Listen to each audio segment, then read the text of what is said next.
संभल की जामा मस्जिद पर हुआ बड़ा खुलासा। सपा विधायक द्वारा दिलवाए गए वक्फ संपत्ति की अभिलेख जांच में निकले फर्जी। संभल में अवैध निर्माण के मामले में बढ़ी सपा सांसद जियाउर रहमान बर्क की मुश्किलें। योगी सरकार ने बर्क को दिया तीसरा नोटिस। नमस्कार, मैं अंजलि मिश्रा, स्वागत है आप सभी का हमारे चैनल में। उत्तर प्रदेश का संभल इस वक्त लगातार चर्चा का विषय बना हुआ है। संभल में हुई हिंसा के बाद जिस तरीके से कई अन्य मामले निकलकर सामने आए हैं, ऐसे में संभल लगातार जो है इसकी चर्चा हो रही है। लगातार संभल को लेकर जो है लोग बातें कर रहे हैं। और इस बीच आपको बता दें कि संभल से दो बैक टू बैक बड़ी खबर निकलकर सामने आई है। पहली खबर यह है कि समाजवादी पार्टी के विधायक ने जो वक्फ संपत्ति बताते हुए जो डॉक्यूमेंट्स सामने रखे थे वो फर्जी निकले हैं।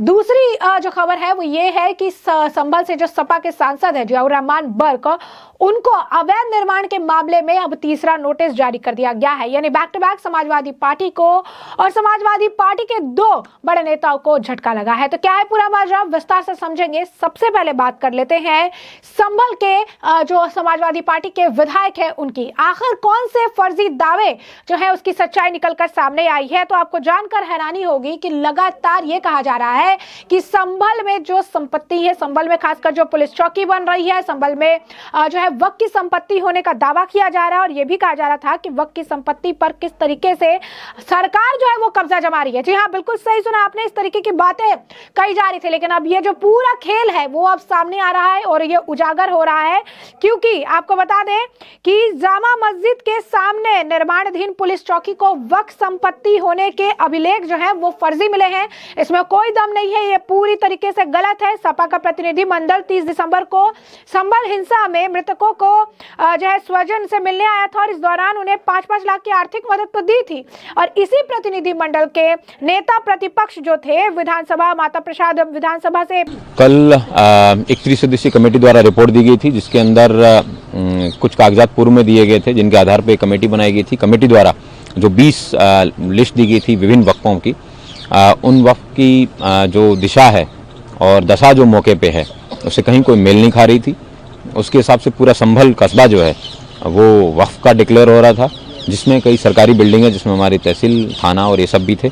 उसी आधार पे मैच नहीं खाने के और फर्जी संदेश पत्र जो सीम हो रहा था कि ये इस तरीके के फर्जी कागज बनाए गए हैं, उसी के आधार पे एक अभियोग पंजीकृत कल करवाया गया है और विवेचना सब इंस्पेक्टर को दी गई है और जल्द ही इसमें जो आगे की विधिक कार्रवाई है वो सुनिश्चित की जाएगी।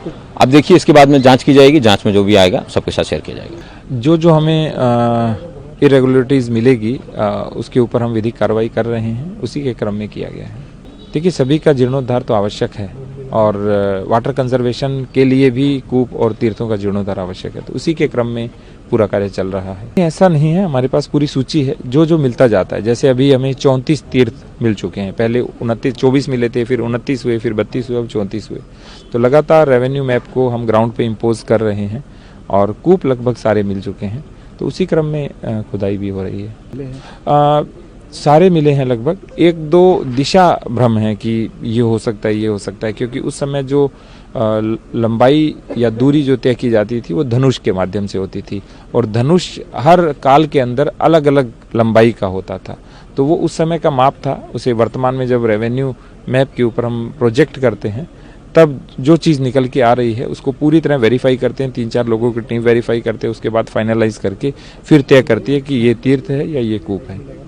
आपको बता दें कि जो है माता प्रसाद पांडे, उन्होंने जो है डॉक्यूमेंट्स जो है साझा किए थे। सपा विधायक इकबाल महमूद ने अधिवक्ता के जरिए उसे साझा किया था और ये कहा था कि जो जमीन जहां पर पुलिस चौकी बन रही है वो वक्फ की जमीन है। अब एसडीएम संभल वंदना मिश्रा, सीओ संभल और नगर पालिका के अधिशासी अधिकारी मणिभूषण तिवारी ने इनकी संयुक्त रूप से जांच की और जांच में ये पूरे डॉक्यूमेंट फर्जी पाई गई है। जी हाँ, बिल्कुल सही सुना आपने, जांच में ये डॉक्यूमेंट फर्जी पाई गई है। वक्फ के नाम पर जमीन बेचने का खेल भी किया जा रहा था, इसका भी जो है खुलासा किया गया है। और ऐसे में कई लोगों के खिलाफ FIR भी दर्ज की गई है, क्योंकि वक्त के नाम पर इन्होंने झूठ बेचने का काम किया, वक्त के नाम पर लगातार जो है गलत तरीके से खबर फैलाई, और वक्त के नाम पर काफी ज्यादा जो अगर आप कहेंगे कि झूठ बयान दिए गए, डॉक्यूमेंट्स भी फर्जी निकल कर आ रही है। सपा विधायक ने भी जो डॉक्यूमेंट पेश किए उसकी भी जांच की गई, और पुलिस चौकी किसी भी तरीके से वक्त की संपत्ति पर नहीं बन रहा है,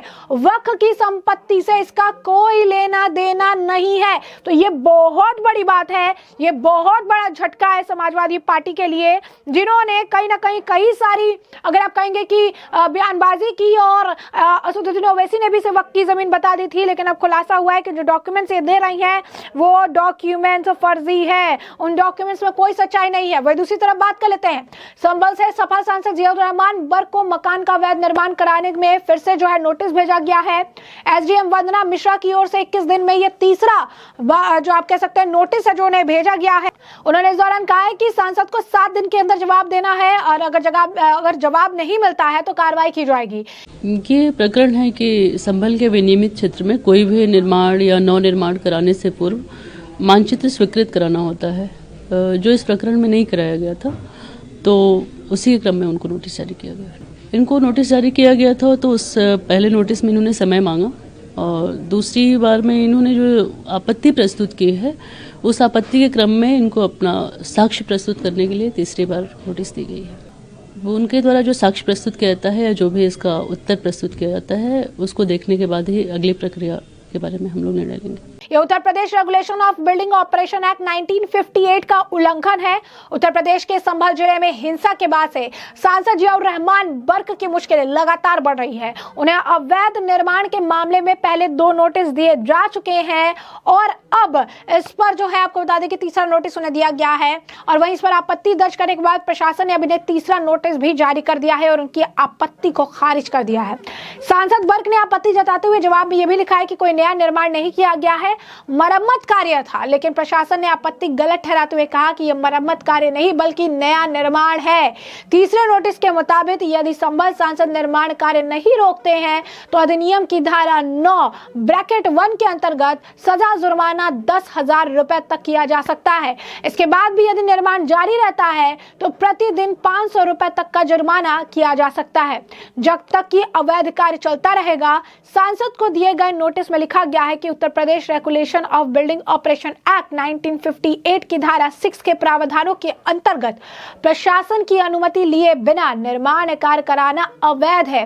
साथ ही निर्माण कार्य का नक्शा स्वीकृत कराना भी जरूरी है, जो कि उन्होंने नहीं कराया है। ऐसे में आप समझिए कि किस तरीके से जो बेवकूफ बनाने का काम इनके द्वारा किया जा रहा था, किस तरीके से ये ऐसा दिखाने का प्रयास कर रहे थे जैसे कि निर्माण कार्य नहीं हो रहा है, मरम्मत का काम हो रहा है। लेकिन अब सरकार ने साफ शब्दों में इस बात को समझा दिया है। बता दें आपको कि 5 दिसंबर को बर्क को पहली बार नोटिस भेजा गया था।